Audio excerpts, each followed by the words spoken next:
Mimi and Indiana have been diagnosed with long COVID. Their parents are convinced that their 3 brothers have it too. I was having chest pains that we thought might have something to do with my heart.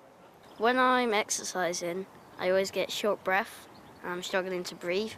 I felt like my heart was going to stop. The whole family fell ill at the start of the pandemic. Since then, they've had persistent rashes, ulcers, nosebleeds and extreme lethargy.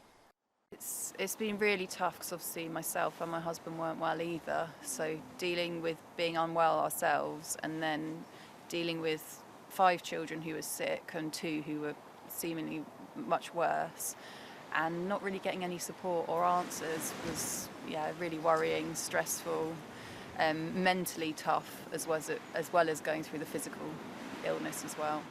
According to research by campaigners, there are more than 80,000 children in England living with long COVID.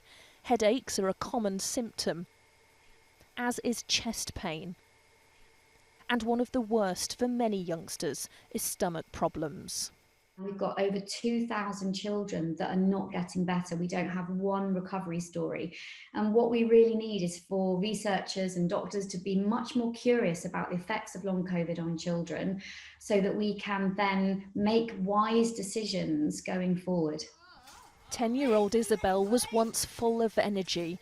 Now she has to be carried to bed at night and only managed half an hour at school last week. If I get too tired out, I will just not do anything for about 5 days. We're now nearly 5 months on and have just this week been accepted it's long COVID, and she's been referred to a chronic fatigue team.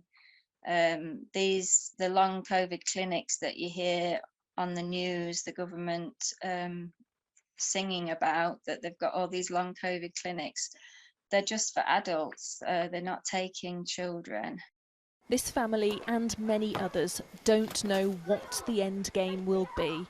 They're fighting to have their health problems recognised and have no idea how long they'll last. Lisa Dowd, Sky News, Milton Keynes.